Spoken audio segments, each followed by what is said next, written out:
संस्थान आजमगढ़ रंगमंडल के साथ ही 25वें भारत रंग महोत्सव श्रृंखला के अंतर्गत जन नाट्य महोत्सव के तहत आज एक नुक्कड़ प्रस्तुति पंचम वेद प्रस्तुत करने जा रहे हैं। यह प्रस्तुति भारतीय ज्ञान परंपरा व नाट्य परंपरा पर केंद्रित है। कृपया आप सभी इसे देखें और सराहें। धन्यवाद।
चलो अब जो कुछ सीखा है उसका अभ्यास करो।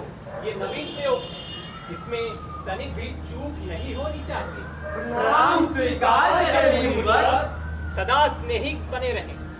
कहे ऋषिगण, किस प्रयोजन से आना हुआ?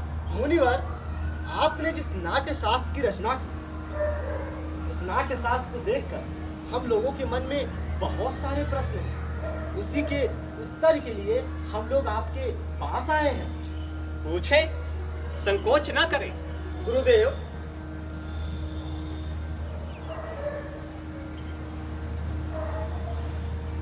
नाट्यशास्त्र की उत्पत्ति कैसे हुई गुरुदेव? इसका उद्देश्य क्या है? आपने ये बहुत अच्छा प्रश्न किया। ये प्रश्न केवल नाटक को नहीं बल्कि समाज के सार को समझने के लिए अति आवश्यक है।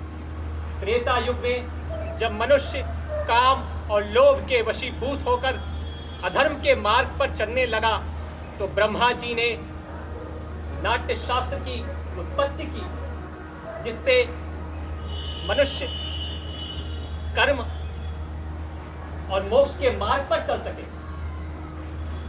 लेकिन गुरुदेव, वेद तो ज्ञान का ब्रह्मांड है, उसमें जगत का रहस्य छिपा है। वेद अपने आप में इस उपदेश के पूर्ति पर्याप्त है, और फिर ऐसा वेद क्यों? इसलिए कि ये समस्त जन के लिए सुलभ है। नाटक के माध्यम से सामान्य जन धर्म के मार्ग पर, शिक्षा के मार्ग पर जा सके। इन कारणों से ब्रह्मा जी ने चारों वेदों के तत्वों को मिलाकर नाट्य शास्त्र की उत्पत्ति की है। गुरुदेव, चारों वेदों का तत्व ये क्या है गुरुदेव?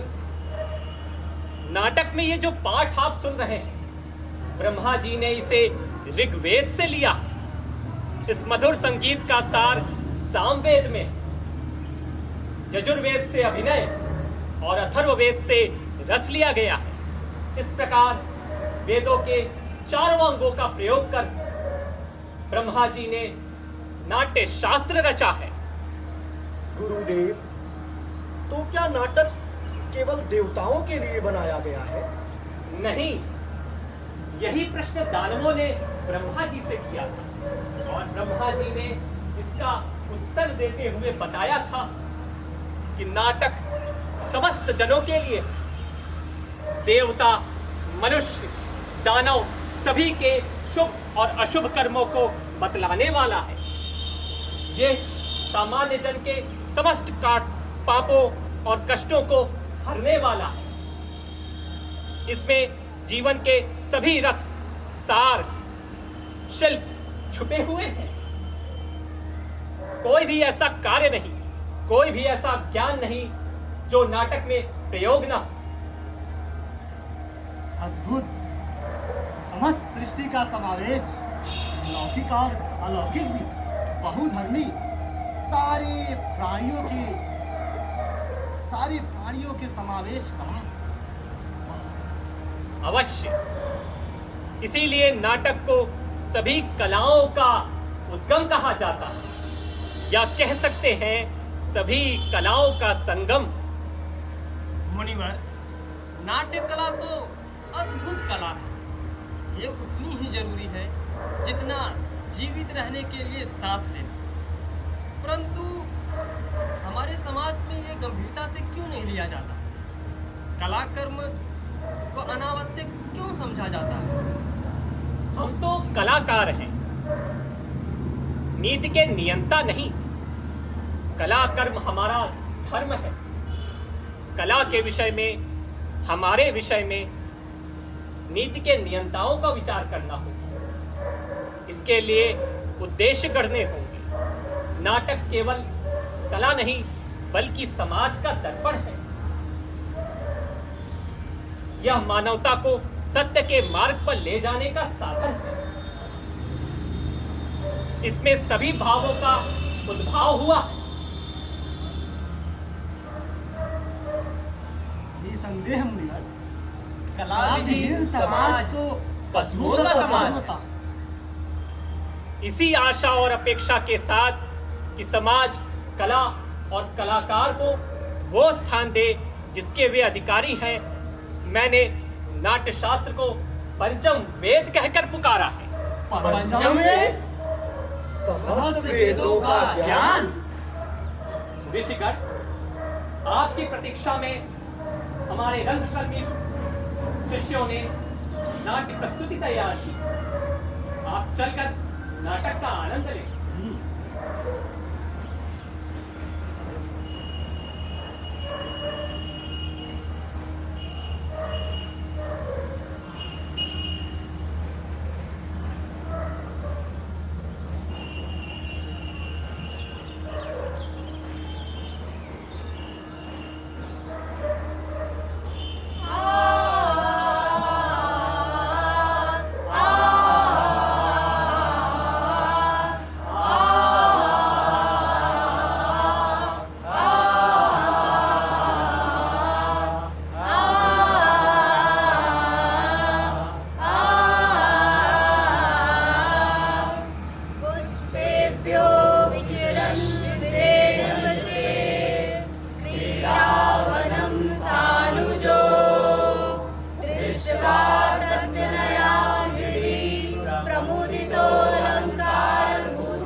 जग में सदा संपूर्ण हो, धरती सदा फूले फले, ऊपर विमल आकाश हो, सज्जन रहे निर्भय सदा, वह दुर्जनों का नाश हो, दुर्जनों